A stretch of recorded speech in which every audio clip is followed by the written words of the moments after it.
देखिए, हमने last lecture में क्या क्या किया था, विद्युत द्विध्रुव और विद्युत द्विध्रुव आघूर्ण के बारे में समझा था।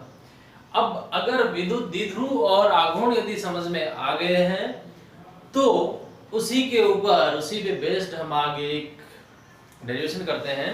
और आज का हमारे पास टॉपिक, यानी हमारे पास आज की हेडिंग होगी विद्युत द्विध्रुव के कारण। किसके कारण?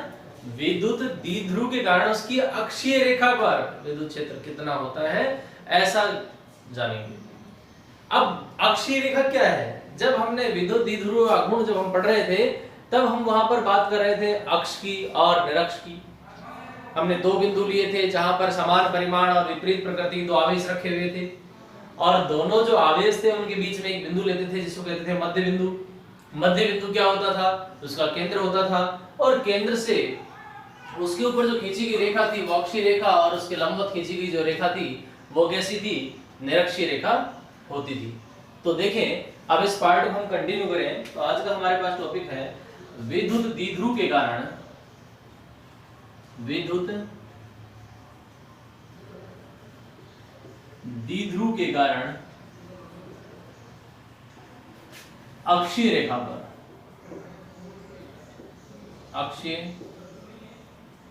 रेखा पर विद्युत क्षेत्र। अक्षीय रेखा पर क्या? विद्युत क्षेत्र। किसके कारण?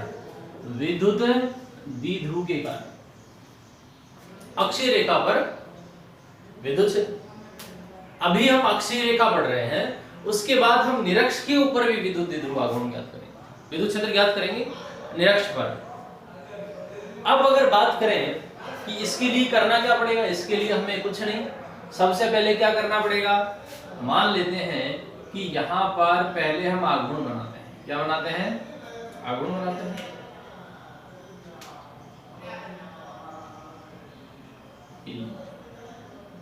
द्विध्रुव आघूर्ण बनाने के लिए मान लीजिए हमारे पास एक बिंदु है A और ये हमारे पास बिंदु है B। दो बिंदु है A और B। अब हमने यहां पर रखा माइनस Q आवेश, यहां पर रखा प्लस Q आवेश।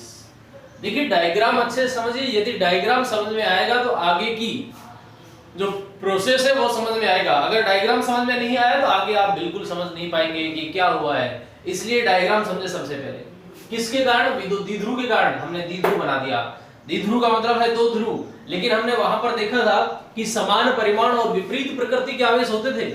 आप यहां पर भी देख रहे हैं, मैंने वैसे ही कुछ लिखे हैं। एक जगह लिखा है माइनस Q आवेश और दूसरी जगह लिखा है प्लस Q आवेश। ठीक है, अब हम क्या करें? कोई यहां से B बिंदु से, अब देखिए यहां पर हमारे पास जो है ये क्या है? मध्य बिंदु है। अक्ष पर बात करेंगे यानी इधर ही कहीं बात करेंगे, तो हम इस B बिंदु से इसको आगे बढ़ाते हैं इस लाइन को, और यहां पर बिंदु P पर, यानी इसके केंद्र से R दूरी के ऊपर हमने क्या कर दिया? एक बिंदु P ले लिया। क्या ले लिया? बिंदु P। अब ये बिंदु P किस लिए लिया? क्योंकि हमें यहां पर क्या ज्ञात करना था? विद्युत क्षेत्र ज्ञात करना था। कहां पर? बिंदु P पर। ये बिंदु P कहां पर स्थित है? केंद्र से R दूरी पर स्थित है, यानी यहां से R दूरी पर कौन स्थित है? R दूरी के ऊपर कौन है हमारे पास? R दूरी के ऊपर बिंदु P स्थित है। कौन स्थित है? बिंदु P स्थित है। अब इस बिंदु P के ऊपर विद्युत क्षेत्र कितना है ये हमें फाइंड आउट करना है कि बिंदु P पर विद्युत क्षेत्र कितना बनेगा। अब इसके लिए क्या करें? हम इसको नोट कर लेते हैं कि ये हमारे पास जो है विद्युत क्षेत्र निकालने के लिए जो हमने बिंदु P लिया है, ये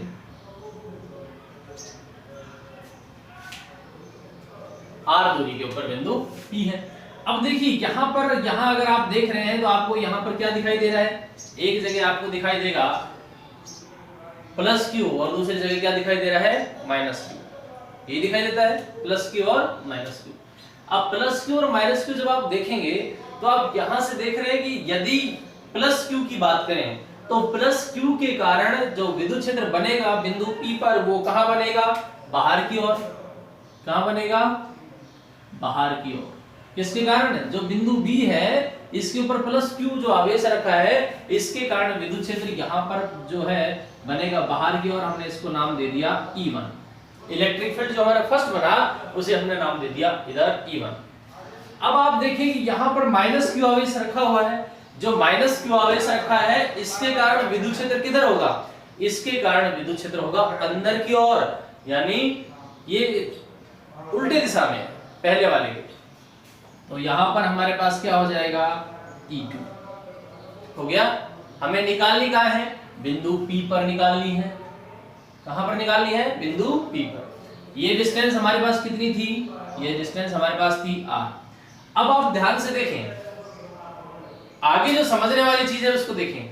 आप मुझे ये बताइए कि जब मैंने इसको द्विध्रुव माना था बिंदु A और B को, उस समय आप द्विध्रुव मानकर आप उस पूरी की बात छोड़ दीजिए, आप इसकी बात कीजिए कि A और B के बीच की जो टोटल डिस्टेंस है वो कितनी है?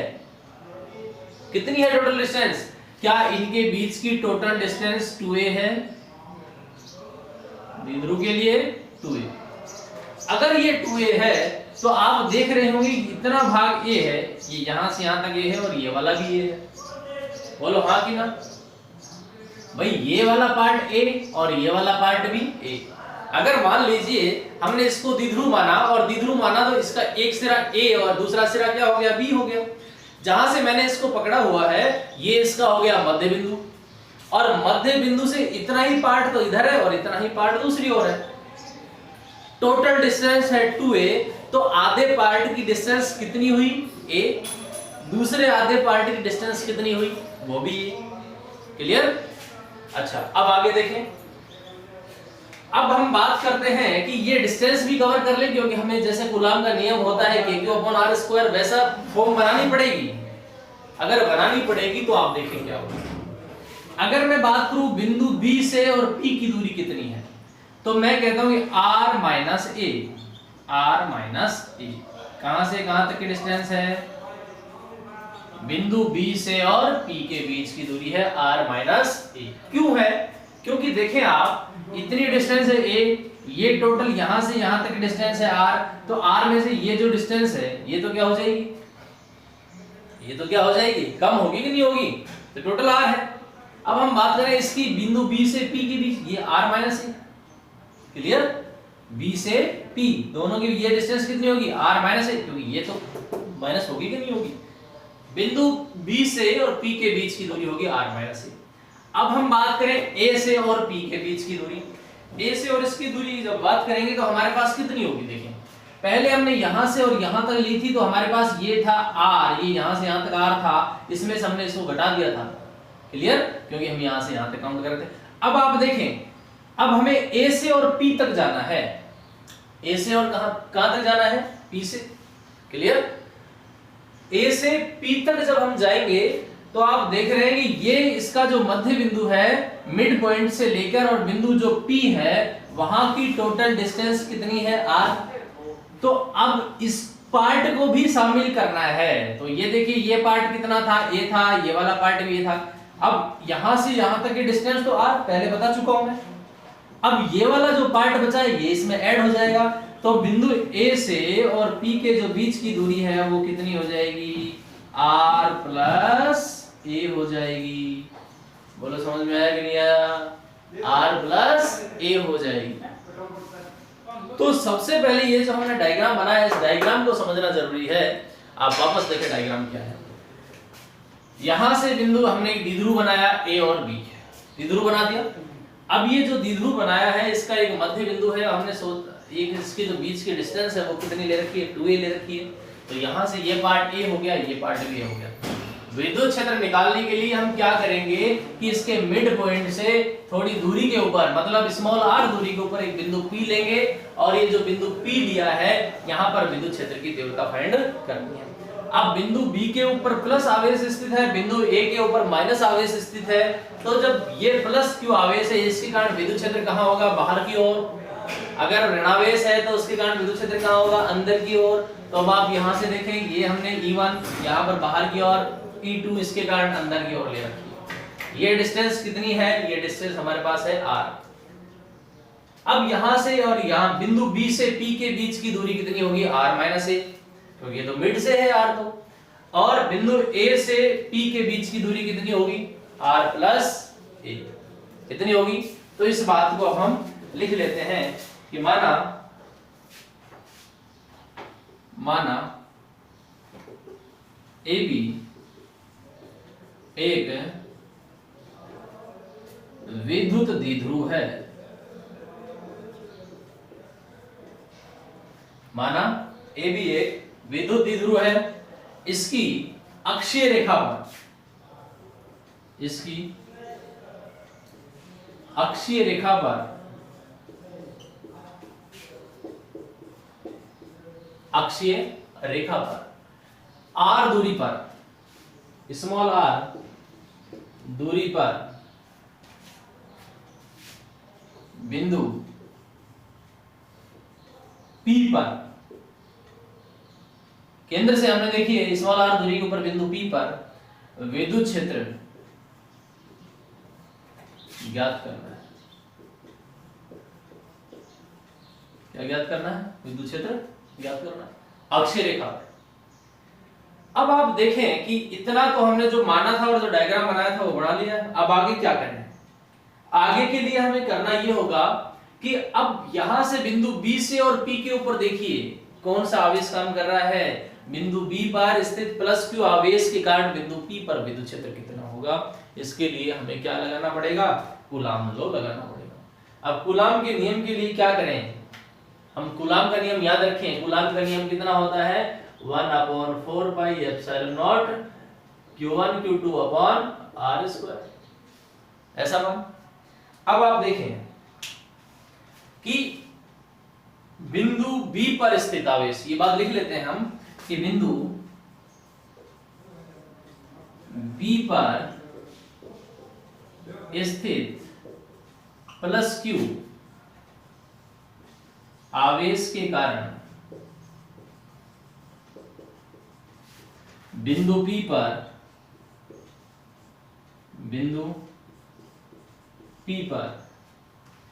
विद्युत क्षेत्र, बिंदु P पर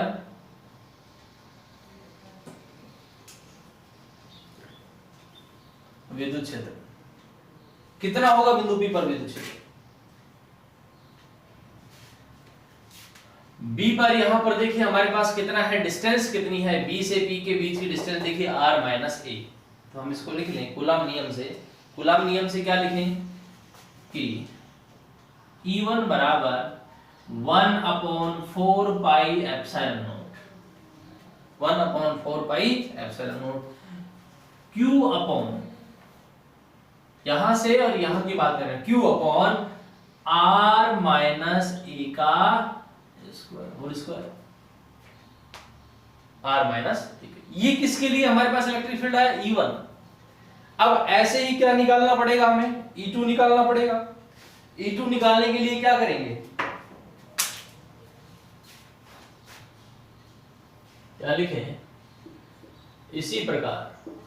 और यदि देखिए अगर इसको सदिश रूप में लिखना हो तो क्या करेंगे, यहां पर हम लिख देंगे P कैप धनावेश के लिए, और यदि साथ में दिशा भी दें तो बिंदु B पर P की तरफ हम जा रहे, दिशा कहां थी, BP दिशा में, हम यहां क्या लिख दें, BP दिशा में, BP दिशा में, ठीक है। अब आप देखें इसी प्रकार जो बिंदु A है, A पर कौन स्थित है, बिंदु A पर माइनस Q आवेश स्थित है, तो इस माइनस Q आवेश के कारण बिंदु P पर विद्युत क्षेत्र कितना होगा। इसी प्रकार बिंदु A पर स्थित माइनस Q आवेश के कारण, माइनस Q आवेश के कारण विद्युत क्षेत्र कितना होगा, E2 बराबर 1/4 pi epsilon not Q upon, यहां पर भी Q है देखिए, लेकिन Q अपॉन अब की बार डिस्टेंस कितनी है, अब की बार टोटल डिस्टेंस है r प्लस a का होल स्क्वायर, साथ में P कैप माइनस में, और अब की बार जो दिशा है वो दिशा कहां रहेगी, अब की बार ये हमारा E2 तो अंदर की तरफ आया था, PB की ओर, हम यहां लिख देंगे पीबी दिशा में, पीबी दिशा में, ऐसा मान लेते हैं। अब क्या करें, हमने बिंदु ए और बिंदु बी दोनों के कारण जो आवेश थे, उन दोनों आवेशों के कारण विद्युत क्षेत्र जो थे वो देख लिए थे कि उसके कारण विद्युत क्षेत्र कितना कितना आ रहा है। अब हम क्या करें कि बिंदु ए और बी की दोनों की, ये बता रहा हूं मैं, बिंदु ए और बी दोनों के कारण परिणामी विद्युत क्षेत्र कितना होगा वो निकाल लेते हैं। परिणामी विद्युत क्षेत्र देखें, अतः बिंदु P पर, बिंदु P पर परिणामी विद्युत क्षेत्र कितना होगा? परिणामी विद्युत क्षेत्र E बराबर कितना होगा? E1 plus E2। अब वास्तव में हम E1 प्लस E2 करने जा रहे हैं, लेकिन हमारे पास हो क्या रहा है? ये तो माइनस हो रहा है। E1 प्लस E2 करेंगे, लेकिन हमारे पास होगा क्या? या हम इसको ऐसा लिख दें, E1 माइनस E2, ऐसा हो जाएगा, E1 माइनस E2। अब क्या करें कि दोनों जो हमारे पास मान है E1 का और दूसरा जो मान है वो है E2 का, दोनों के दोनों मानों को हम क्या कर देंगे? ऐड कर देंगे। तो आप देखें ऐड करने के बाद क्या आएगा। E1 और E2 हम दोनों को जोड़ रहे हैं।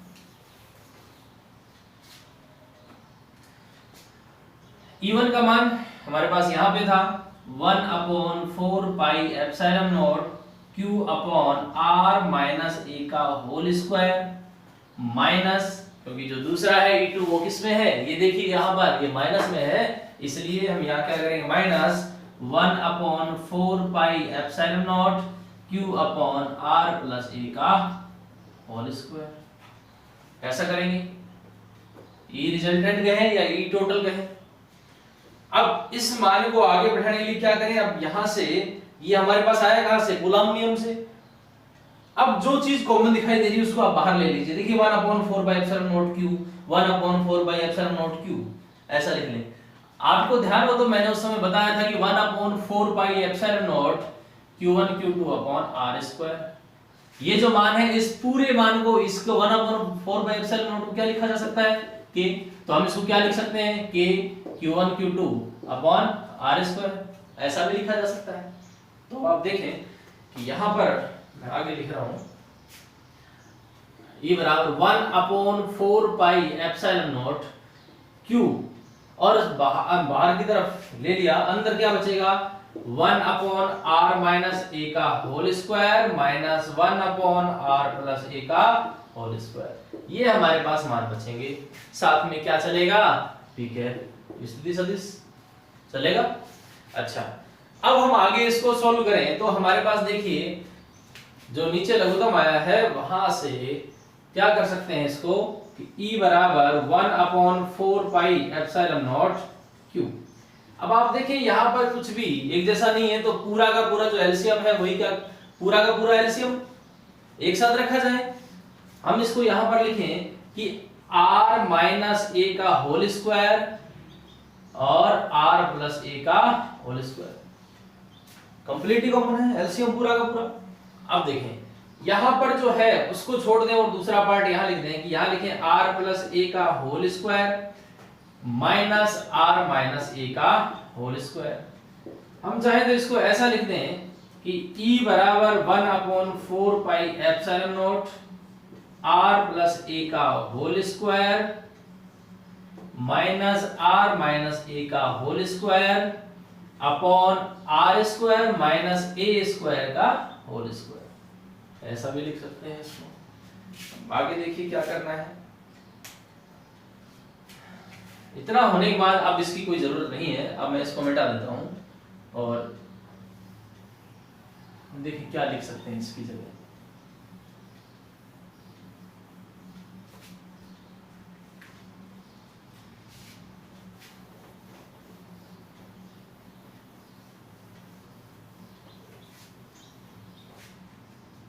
इसको आगे जब हल करेंगे तो हमारे पास इनको ऑप्शन क्या बचा है, अभी इनको खोलना पड़ेगा। नीचे वाला जो एलसीएम है उसको आप ऐसे कैसे रख दें, हमारे पास क्या आएगा इधर से कि 1/4 4 पाई एप्सिलॉन नॉट क्यू। यहां से देखिए a प्लस बी का whole square a minus B का होल स्क्वायर, तो यहां से क्या बचेगा R square plus A square plus 2ar, यहां से माइनस इधर क्या बचेगा R square minus A R square plus A square minus 2ar, ऐसा मान बचेगा।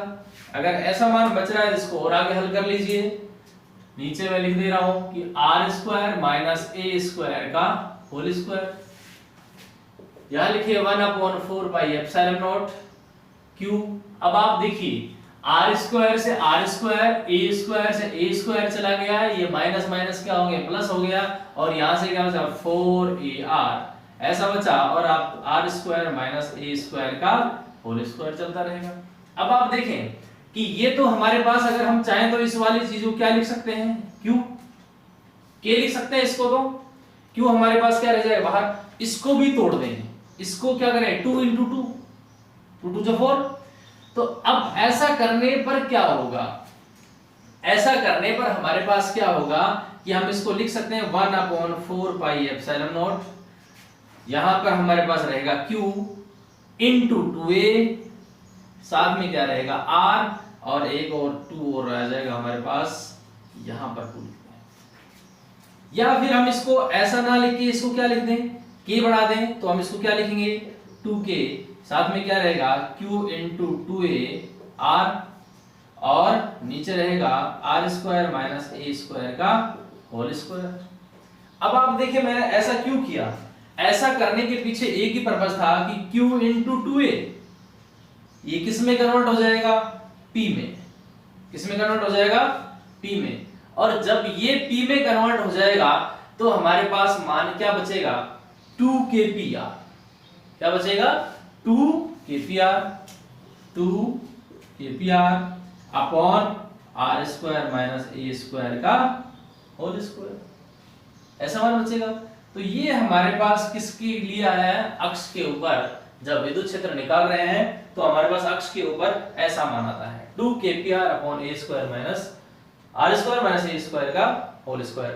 यदि अब इनमें से किसी भी एक मान को नगण्य मान लिया जाए, कि मान लेते हैं कि आर स्क्वायर की तुलना में जो ए स्क्वायर है वो बहुत ज्यादा छोटा है, और जब बहुत ज्यादा छोटा माने तो अब क्या कर सकते हैं ए स्क्वायर को हम क्या कर दें छोड़ दें, ए स्क्वायर को क्या कर दें छोड़ दें, तो छोड़ दें तो हमारे पास फिर ये बचे जो पद है ये बच जाएगा 2kp अपॉन r3, ऐसा मान हमारे पास बच जाएगा 2kp अपॉन r3, साथ में क्या चलेगा p वेक्टर।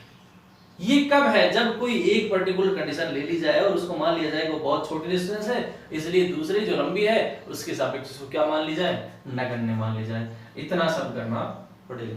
तो ये हमारे पास रिजल्ट किसका है, अक्षीय बिंदु पर अक्षीय रेखा के ऊपर विद्युत क्षेत्र। नेक्स्ट निरक्ष पे ऊपर देखेंगे, तब तक के लिए गुड बाय।